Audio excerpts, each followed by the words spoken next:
तो इस वक्त की सबसे अहम खबर यही है कि आर्यन खान को मुंबई क्रूज ड्रग्स मामले में जमानत मिल गई है। और न सिर्फ आर्यन खान बल्कि आर्यन खान के साथ साथ अरबाज मर्चेंट और मुनमुन धमीजा को भी जमानत मिल गई है। लेकिन अब सवाल इस बात को लेकर है कि आखिर ये लोग जेल से बाहर कब तक आएंगे। जो अभी जानकारी मिल पा रही है उसके मुताबिक कल या फिर ये हो सकता है कि कल के बाद परसों तक ये जेल से बाहर आ सके, चूंकि जो अभी तफसीली फैसला है वो अभी पूरा होना है और फैसले के बाद ही ये जो जेल से बाहर आने का जो अमल वो पूरा होगा। लेकिन बहरहाल ये एक अहम खबर है। मोहल रोहतगी ने खुद इस बात को मीडिया के सामने आकर कहा कि अदालत ने आर्यन खान को जमानत दे दी है और आर्यन के जमानत को लेकर बहुत ज्यादा जो सुर्खियां में ये मामला सुर्खियों में बनी हुई थी और हर तरफ से ये सवाल उठ रहे थे कि क्या वाकई मामला इस तरह का है कि आर्यन को लगातार इतने लंबे वक्त तक जेल के अंदर रखा जाए, क्या जमानत मिल नहीं जानी चाहिए। जिस तरह से कोर्ट में दलीलें दी गई हैं दोनों तरफ से, जो अनिल सिंह वकील थे एनसीबी के और मोहल रोहतगी ने अपनी जो वजाहत रखी थी, तो दोनों तरफ से जो है जोरदार बहस हुई है। लेकिन अब ये अहम खबर ये है कि आर्यन खान को जमानत मिल गई है। आज हाई कोर्ट ने दोनों साइड की दलीलें सुन के 3 अक्यूज को बेल ग्रांट करा है। Aryan Khan number 1, Arbaaz Merchant number 2 and एक लड़की है उसका नाम है मुनमुन धमेचा। उन तीनों को आज हाई कोर्ट ने बेल दिया है। पक्का डिटेल्ड ऑर्डर कल मिलेगा और मुझे उम्मीद है कि ये तीनों अक्यूज जो हैं ये कल पूरा काउंटर आर्ग्यूमेंट हुआ, 1 घंटा उनका आर्ग्यूमेंट हुआ, 1 घंटा हमारा हुआ, फिर ही ऑर्डर निकला। सर आज क्या अचानक अदालत ने आदेश दिया, क्या हुआ था सर? सारे सबमिशंस बराबर हो गए हैं, पूरा प्रोसीजर के अनुसार ही पूरा ऑर्डर हो गया, सबकी सुनवाई बराबर से हो गई and all have been given proper से and proper argument has been taken care and everything has been okay.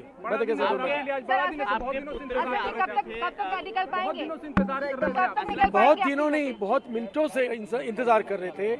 34,560 minutes, इतने दिन से मेरे बच्चे अंदर है, मेरा बच्चा अंदर है, आर्यन भी मेरे बच्चे जैसा है। तो 34,560, my missus was counting the minutes not days. So you should remember the agony of these people. These children have been traumatized. Jail में जाना ट्रॉमेटिज्म है। आज कोर्ट ने तीनों का सुनवाई करके 3 दिन के लिए तीनों को बेल दी है। आर्यन खान, अरबाज और मोनमोन।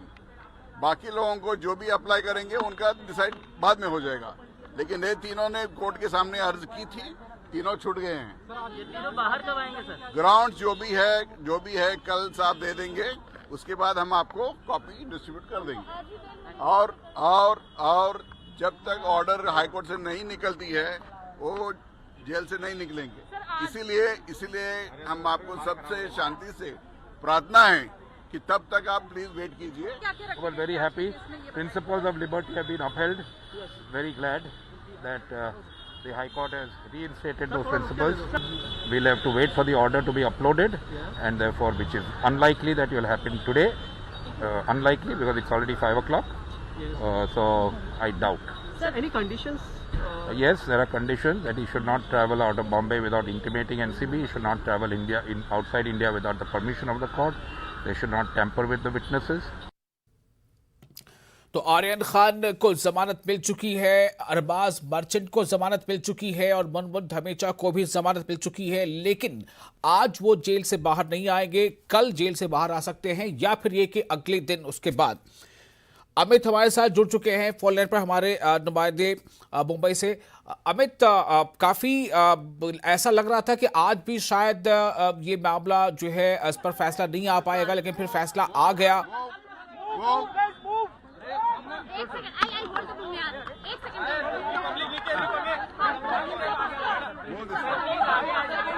Don't do that. I'm going to go away.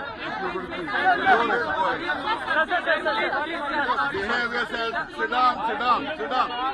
All of you sit down. Sit down.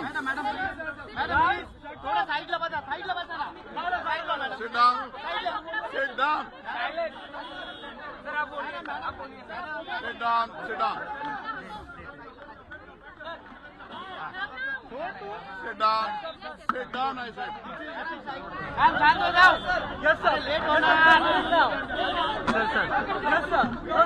The court has granted bail to all the three petitioners, Aryan Khan, Munmun and Arbaz Khan.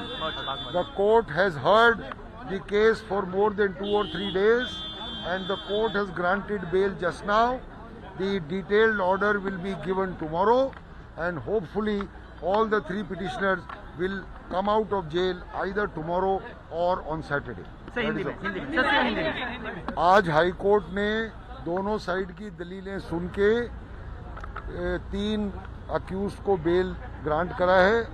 Aryan Khan number 1, Arbaaz Merchant number 2 and एक लड़की है उसका नाम है मुनमुन धमेचा। उन तीनों को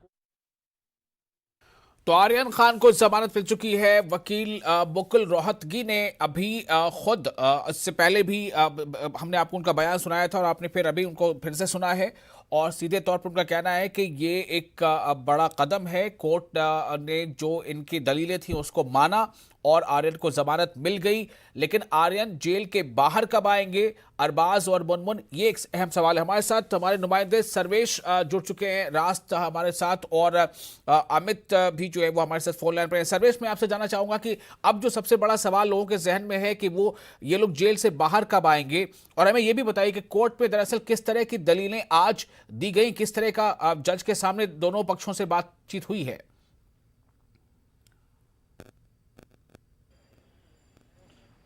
देखिए विशाल जी, कोर्ट में जो भी दलीलें आज रखी गई थी वो इसके पहले भी मुकुल रोहतगी ने और साथ ही जितने वकील हैं आर्यन के, अरबाज के, मुनमुन के, उन्होंने पहले भी ये सारी दलीलें रखी हुई थी और आज उन्हीं दलीलों को एसजी के सामने उन्होंने दोबारा रखा और उन दलीलों के आगे आज कोर्ट को आखिरकार जो कानूनी प्रक्रिया होती है उस कानूनी प्रक्रिया के तहत तीनों को जमानत देनी पड़ी। और इन दलीलों में साफ तौर से जो कहा गया था कि आर्यन के पास किसी भी तरह की ड्रग्स की बरामदी नहीं की गई थी और जिन लोगों की बात अन्य लोगों की जा रही है वो उनको नहीं जानते हैं। कुल मिलाजुलाकर आज जमानत दे दी गई है। रही बात कि वो जेल से बाहर कब आएंगे, तो भाईकला की जो महिला जेल है वहाँ पे मुनमुन हैं और अरबाज और साथ ही आर्यन जो है वो ऑथरोड जेल में है। अब जो कोर्ट के मुंबई हाईकोर्ट के जो ऑर्डर की कॉपी होगी जेल से बाहर आने की, वो कॉपी आज रात रिलीज़ होना तो मुश्किल लग रहा है, लेकिन कल मॉर्निंग में हो सकता है कि ऑर्डर की कॉपी 11 बजे के बाद रिलीज़ हो और कल वो बाहर आ सकें।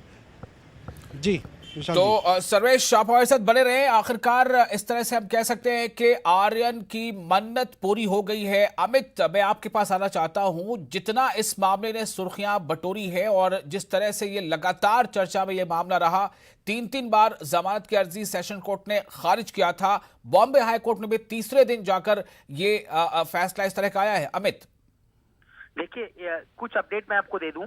अभी नवाब मलिक ने एक ट्वीट किया है, पिक्चर अभी बाकी है मेरे दोस्त, यानी समीर वानखेड़े को लेकर भी एक नया ट्वीट आया है, पिक्चर अभी बाकी है मेरे दोस्त। जिस तरह से जमानत मिली अब इसके आगे भी जो है बहुत सारी कार्रवाइयां जो है वो होंगी। दूसरी बात मैं आपको अहम जानकारी दे दूं, कुछ कंडीशन जो इस बेल की रखी गई है।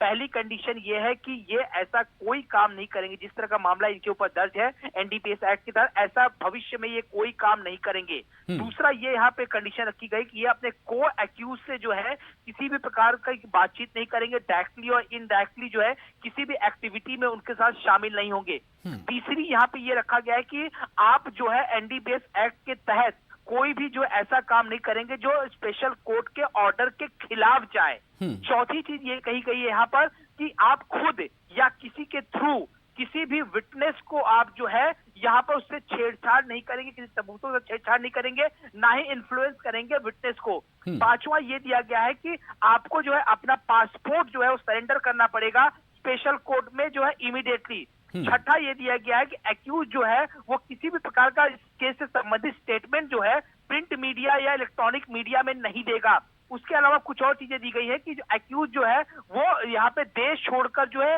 Prior permission from the special जज फॉर एनडीपीएस, बिना परमिशन के वो जज के बाहर नहीं जा सकते।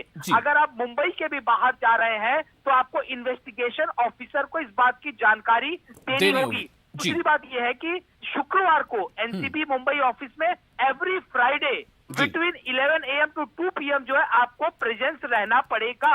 दूसरी बात यह है कि एक्यूज जो है shall attend all the dates in court unless prevented by any reasonable cause. आपको हर हियरिंग में जो है आना पड़ेगा, अनटिल अनलेस जो है कोई बड़ी चीज ना हो जाए, कोई बड़ा रीजन ना हो जाए। अगर रीजन कुछ होता भी है तो उसके बारे में आपको कोर्ट को जानकारी जो है देनी पड़ेगी। उसके अलावा ये दिया गया है कि आपको इन्वेस्टिगेशन में जो है हमेशा जो है पार्ट लेना पड़ेगा और अपना पूरा सहयोग जो है देना पड़ेगा। जब जब एनसीबी आपको बुलाएगी तब तब जो है आपको आना पड़ेगा। और एक बार जब ट्रायल शुरू होता है तो the accused shall not in any manner try to delay the trial, यानी इनकी वजह से जो है किसी भी प्रकार का डिले नहीं होना चाहिए और हर ट्रायल में आपको मौजूद जो है रहना पड़ेगा। ये कुछ कंडीशन है जिस कंडीशन के तहत जो है इन तीनों को जमानत दी गई है। जी अमित, बिल्कुल जो आप बातें कह रहे हैं इनमें से अक्सर जमानत के मामले में इस तरह की शर्तें लागू होती हैं और ये कानून का पालन करना होता है। लेकिन यहां पर सवाल सबसे अहम यह है कि आखिर इतने बार बार यानी 3 बार एनडीपीएस कोर्ट ने इस जमानत को खारिज किया था। दलील में बार बार ये बात कही जाती रही है कि जो जेल है वो ऑप्शन है, बेल जो है वो रूल है। तो क्या इस मामले में जो एनसीबी की तरफ से जो दलील थी बॉम्बे हाई कोर्ट में, क्या ये माना जाए कि वो दलील वाकई कमजोर पड़ गई और आर्यन या अरबाज मर्चेंट के बिहाफ में जो दलील थी वो उस दलील को कोर्ट ने ज्यादा कारगर माना? इनकी तरफ से ये कहा गया था एनसीबी की तरफ से कि ये पहली बार नहीं है, इस साजिश में ये लोग पहले से लिप्त है, पहले से ड्रग्स का सेवन करते हैं, ड्रग्स का खरीद फरोख्त किया जाता है। 2018-19 का एक चैट भी सामने आया जिसमें आर्यन और अनन्या पांडे जो चंकी पांडे की लड़की हैं उनका भी एक चैट सामने, उसमें वीड गांजे की जो है बात चल रही थी कि हमें गांजा चाहिए, अनन्या कह रही मैं प्रोवाइड कराऊंगी। फिर जो है एक इस पूरे मामले पेडलर को गिरफ्तार किया गया जिनसे इन्होंने ड्रग्स जो है मंगाया था, ऐसा एनसीबी का दावा है। ये जो सारे चैट्स हैं, सारे जो इलेक्ट्रॉनिक एविडेंस हैं और ये कहना कि ये लोग पिछले कई सालों से इस खरीद फरोख्त में और ड्रग्स के कारोबार में जो लिप्त हैं, ड्रग्स का सेवन कर रहे हैं, लोगों को आदान प्रदान करवाते हैं, तो ये जो षड्यंत्र की धारा जोड़ी गई इसी चीज को जो है यहाँ पे नकारा गया। इनका साफ तौर पे कहना है कि 23 साल का लड़का है ये आर्यन खान और जो दूसरे भी लोग पकड़े गए वो भी यंग है इस पूरे मामले में। तो ऐसा कौन सा आधार है, साजिश है। और दूसरी बात बताओ, जब 2 तारीख को इनको गिरफ्तार किया गया, 3 तारीख को जो पंचनामा किया गया उस पंचनामे में, पहले पंचनामे में कहीं भी साजिश का जिक्र नहीं था। तो अचानक जो है ये साजिश कैसे आ गई और साजिश का आधार क्या हुआ? WhatsApp chat, electronic evidence. तो इस पे ये कहना था यहाँ ये 24 घंटे तक मोबाइल आपने जब्त कर लिया, उसके बाद आपने मोबाइल जो है ऑन रिकॉर्ड जो अपने पंचनामे में दिखाया, तो 24 घंटे तक तो छेड़छाड़ भी एनसीबी कर सकती है। और जिस तरह से हमने देखा कि जो उनके इंडिपेंडेंस विटनेस थे, जो पंच थे, जिस तरह से प्रभाकर शाइल ने खुलासा किया कि 25 करोड़ की लेन देन का मामला है, 8 करोड़ रुपए समीर वानखेड़े वहां पहुंचने चाहिए, तो ये जो सारा मामला है, उसके बाद एक और पंच ने जब अपनी बातें कही, तो ये सारी बातों को जो है आधार रखा गया। अमित, आपको रोकना चाहूंगा, नवाब मलिक का बयान सुनाते हैं। एनडीपीएस के स्पेशल कोर्ट ने जमानत दी थी। जिस तरह का फर्जी मामला बनाया गया, पहले ही एस्प्लेनेड कोर्ट में उनकी जमानत हो सकती थी, लेकिन हमेशा एनसीबी के वकीलों के जरिए एनसीबी अपनी भूमिका बदलते रहती है। प्रयास रहता है कि लोगों को ज़्यादा दिन जेल में कैसे रखा जाए, लोगों के मन में डर कैसा पैदा किया जाए। हमें लगता है कि आज जमानत हो गई। जिन लोगों पे ये मामला बनाया गया है ये फर्जी है, न्यायालय में जाएंगे, जो एविडेंस है हम उनको देंगे, ये मामला न्यायालय से क्वैश हो जाएगा। लेकिन योगायोग है आज कि जो अधिकारी ने इन लड़कों को जेल में डाला था, आज वही डर के मारे हाई कोर्ट में गया कि ये पूरी जो जांच महाराष्ट्र की पुलिस मुंबई की कर रही है, इसे सीबीआई या एनआईए के तरफ ट्रांसफ़र किया जाए। और मुंबई पुलिस ने कहा कि गिरफ्तार करने से पहले इनको 72 घंटे की नोटिस दी जाएगी। जेल में डालने वाला आज जेल में जाने से डरने लगा। हमें लगता है जो फर्जीवाड़ा इन्होंने किया है खुल के सामने आने लगा है। कुछ दिन पहले पुलिस के पास गए थे कि मुझे फंसाया जाएगा, उससे पहले मुंबई कमिश्नर को उन्होंने लिखा था कि मुझे बॉडीगार्ड दिए जाए, प्रोटेक्शन दिया जाए। ऐसा क्या हो गया कि 1 हफ्ते के भीतर जिस पुलिस से वो प्रोटेक्शन मांग रहे थे उसी से उनको अब डर लगने लगा है। हमें लगता है फर्जीवाड़ा जिस तरह से सामने आ रहा है, उन्होंने जो करतूत किए हैं उसी का डर उनको सताने लगा है। तो नवाब मलिक का बयान अभी आप सुन रहे थे। नवाब मलिक महाराष्ट्र गवर्नमेंट के वजीर हैं, मिनिस्टर हैं और एनसीपी के तर्जुमान भी हैं। उन्होंने शुरू से इस पूरे मामले पर सवाल उठाए, समीर वानखेड़े पर सवाल उठाए। उन्होंने शुरू से ये नैरेटिव बताया कि ये फर्जीवाड़ा है, और अब जबकि बेल होने की खबर जैसे ही ये खबर आई है, नवाब मलिक अब ट्वीट करते हैं कि पिक्चर अभी बाकी है मेरे दोस्त। तकरीबन 11 मिनट पहले का उनका ये ट्वीट है, पिक्चर अभी बाकी है मेरे दोस्त। हम सर्वेश आपके पास इस सवाल को लेकर आना चाहेंगे कि जो अमित ने सबसे पहले जिस तरफ इशारा किया है, सर्वेश आप इससे क्या समझ पा रहे हैं? पिक्चर अभी बाकी है मेरे दोस्त, नवाब मलिक का ट्वीट मतलब क्या है?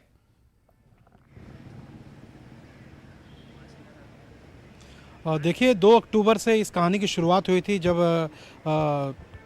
क्रूज़ पर रेड की गई थी। देर शाम 7 से 7:30 के बजे खबर आना शुरू हो गई थी कि एक बड़े अभिनेता का बेटा एक क्रूज़ रेड में ड्रग्स को लेकर पकड़ा गया है। वहाँ पे एक रेव पार्टी हो रही थी। लेकिन जिस तरह से पूरा मामले 2 अक्टूबर से शुरुआत हुआ, 3 अक्टूबर की सुबह आर्यन का नाम सामने आया, उसके बाद 20 लोगों की गिरफ्तारियाँ की गई, 11 लोगों को पंच बनाया गया। उसके बाद अचानक से एक दिन नवाब मलिक, जो अल्पसंख्यक महाराष्ट्र के विभाग के मंत्री हैं, साथ ही एनसीपी के राष्ट्रीय प्रवक्ता भी हैं, जिस तरह से उन्होंने प्रेस कॉन्फ्रेंस ली थी, यहाँ पे मैं बताना चाहूँगी उनका वो जिस आत्मविश्वास से बयान दिया था उन्होंने, और ऑफ द रिकॉर्ड भी कुछ बातें सामने आई थी कि इस पूरे मामले को लेकर एनसीबी की जो पूरी कार्रवाई हो रही है, कहीं न कहीं बहुत बड़ी गड़बड़ी है, बहुत बड़ा इसमें खेल रचा गया है।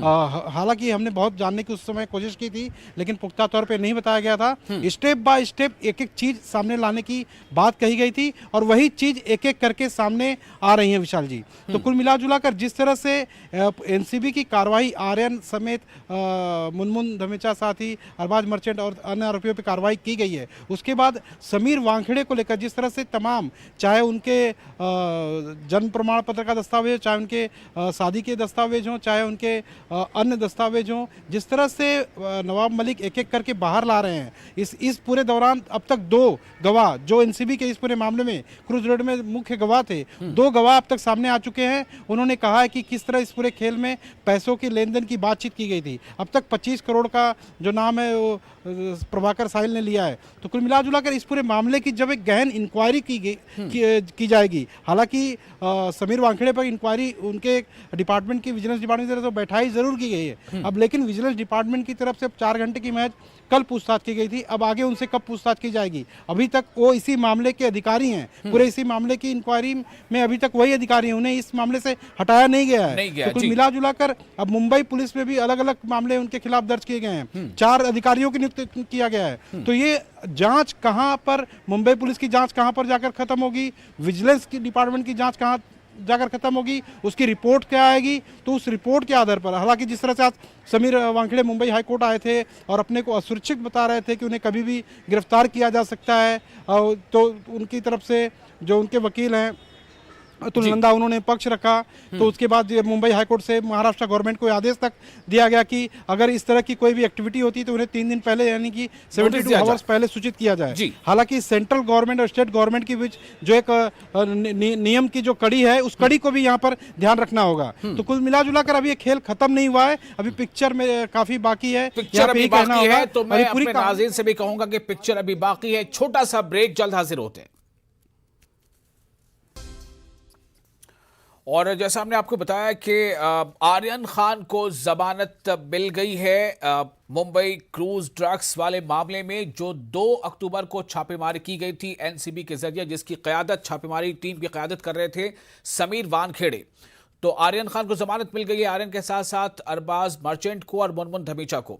और जैसा मोहन रोहतगी ने, जो आर्यन खान के वकील थे, उन्होंने खुद मीडिया के सामने बताया कि जमानत मिल गई है। इसकी जो डिटेल, जो इसका फैसला है वो आ जाए, उसके बाद ये लोग जेल से बाहर भी आ जाएंगे कल, या शायद कल देर शाम तक। लेकिन सबसे अहम सवाल यहां पर यह है कि नवाब मलिक ने जो लगातार इस पूरे मामले को फर्जी बताया था, उनका एक ट्वीट आया है कुछ देर पहले ही, जिसमें वो लिखते हैं कि पिक्चर अभी बाकी है। इसका मतलब क्या है? ऐसे कई सवाल अब सीधे तौर पर सामने आएंगे, चूंकि एक और फिल्म मेकर है संजय गुप्ता, उनका कहना है कि happy with Aryan's bail but worried with the system. इसका मतलब क्या है? और ऐसे कई सवाल हैं। हमारे साथ खास मेहमान हैं बीजेपी के राघवेंद्र सिंह, हमारे साथ जुड़ चुके हैं, और सीनियर जर्नलिस्ट प्रेम कुमार, और हमारे नुमाइंदे सर्वेश हमारे से जुड़े हुए हैं मुंबई से। मैं प्रेम जी आपके पास आना चाहूंगा। जिस तरह का एक हाइप था, ऐसा लगता था कि मुल्क में शायद इससे बड़ी कोई खबर ही नहीं है, इससे बड़ा कोई वाकया या घटना ही नहीं है। बहरहाल वो अपने एक मकाम तक, एक मंजिल तक पहुंचा है। आर्यन खान और अरबाज मर्चेंट पुन्नू थमीचा को आज जमानत मिल गई है। Your reaction? निश्चित रूप से विशाल आजम जी, आर्यन खान को जमानत मिलने या नहीं मिलने का मामला, उनके पास से अफीम मिलने का मामला, ये इसलिए नेशनल और इंटरनेशनल भी सुर्खियों में रहा क्योंकि इसके मायने ये लगाए जा रहे थे कि इसके बाद अब वो जो लोग ऐसा करते हैं, पूरी मुंबई में जो इंडस्ट्री है, मुंबई इंडस्ट्री के का पर्दाफाश होने वाला है। बॉलीवुड जो है नशे में डूबा हुआ है, बड़ी बड़ी मछलियां पकड़ी जाने वाली, वो तमाम बातें थी जिसकी वजह से इस केस का महत्व था। और लेकिन इस पूरे मामले में क्या अब तक या इससे पहले वाले मामले में रिया चक्रवर्ती के मामले में भी ऐसी ही बातें कही गई थी, क्या उस दिशा में कोई जांच हुई, जांच बढ़ी? इसी से इसका महत्व तय होगा। अदरवाइज ये माना जाएगा कि 26 दिन, 2 अक्टूबर से आज 28 अक्टूबर है, 26 दिन लग जाते हैं अगर किसी के पास 6 ग्राम पाया जाता है हेरोइन, अफीम, जो भी नशा की चीजें हैं। लेकिन आर्यन खान के मामले में तो उनके पोजीशन में कुछ भी पाया नहीं गया। उनके पास ऐसी कोई न तो वो नशे में पाए गए, कोई मेडिकल टेस्ट सामने आया। तो बात यह है कि न मेडिकल टेस्ट है आपके पास, न तो पोजीशन में कुछ हासिल हो रहा है। इसके बावजूद 26 दिन लगे जमानत में, तो क्या ये जस्टिस है? क्या इससे पहले जो दूसरे लोग नशे के मामले में गिरफ्तार हुए, पकड़े गए, उनको जल्दी छोड़ दिया गया तो उनको उनके साथ न्याय हुआ? आज से तय कर लिया जाए कि जिसके पास पोजीशन में कुछ पाया जाएगा या नहीं भी पाया जाएगा, अगर जो इसके दायरे में आएंगे उनके ऊपर उनको 26 दिन लगेंगे जमानत मिलने में। क्या ये तय कर दिया गया? ये जो सिस्टम में खराबी है, इसी सिस्टम में खराबी की बात वो जो आपने ट्वीट की चर्चा की है उसमें की गई है। आर्यन खान का नाम लेकर के जो कुछ हुआ, इसमें जो केस में जो बातें सामने आई, देखिए एनसीबी एक पेटेंट गवाह रखता है जो कि हर मामले की गवाही देने के लिए पहुंच जाता है, और वो आर्यन खान के मामले में भी गवाही देता है। और वही व्यक्ति, वही पेटेंट व्यक्ति जो है ये कहता है कि हम 8 करोड़ रुपया एनसीबी के चीफ को देने जा रहे हैं, इस तरह की बातें आती। तो ये मामला उस बड़ा है या कि वो 6 ग्राम अफीम रखना बड़ा मामला है? ये मैं देश से पूछना चाहता हूं, देश के संस्थानों से पूछना चाहता हूं। बहुत अहम सवाल आपने उठाया। आपने यहाँ पर, मैं इसी पे रिएक्शन लेता हूं राघवेंद्र सिंह जी का। बीजेपी के लीडर हमारे साथ जुड़ चुके हैं। राघवेंद्र जी, क्या कहना चाहेंगे आप इस पूरे मामले पर? जो प्रेम जी सवाल उठा रहे हैं कि मामला बड़ा कौन सा है, ये मामला बड़ा है कि 6 ग्राम या उससे कम की अफीम मिलती है अरबाज मर्चेंट के पास से, जैसा कि वह कहा गया एनसीबी के जरिए से, या फिर मामला ये बड़ा है कि जो एनसीबी का गवाह है उसी के चैट पे ये बात सामने आती है कि इतना रुपया फला जगह पहुंचा दो? देखिए, हमें लग रहा कुछ काम ऐसे होते हैं जिन पे मीडिया ट्रायल नहीं होना चाहिए। ये जो बड़े बड़े लोग बैठ करके टीवी चैनलों में जुडिशरी व्यवस्था पे ऐसे टिप्पणी करते हैं जैसे बहुत बड़े कोई न्यायविद हैं, इस प्रकार से करना हमें लग रहा उचित नहीं है। देश के न्याय के ऊपर भरोसा रखना चाहिए, न्यायिक व्यवस्था के ऊपर भरोसा रखना चाहिए। समय समय पर यह बात जो जाहिर भी हो चुकी है, हमारे देश की न्यायिक व्यवस्था बहुत चुस्त दुरुस्त है और ईमानदारी से काम करने वाली है, इस पे हमें शक नहीं होना चाहिए। ये समय समय पर यह बात भी जाहिर हो गई है। किसी को भी हमारी न्यायिक व्यवस्था बख्शने वाली भी नहीं है, चाहे कोई भी जितना ताकतवर हो, चाहे राजनेता हो या पूंजीपति हो।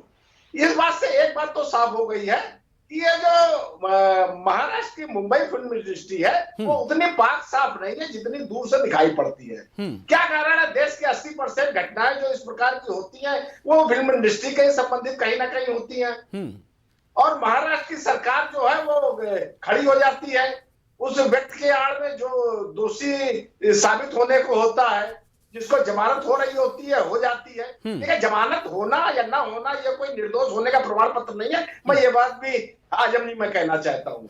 जमानत 4 दिन में हो या 40 दिन में, जमानत होना कोई बहुत बड़ी बात नहीं। जमानत तो प्राय हो ही जाती है, हत्या के मामले में भी हो जाती है। लेकिन इसको अगर इस प्रकार से लेने लगे कि वो निर्दोष है, मुझे लगा ऐसा नहीं लेना चाहिए। इसमें एक बात साबित हो रही है, एनसीपी की सरकार किस तरीके से ये जो शाहरुख खान के लड़के हैं उसके पीछे खड़े होकर के ड्रग माफियाओं को बचाने का काम करने लगती है।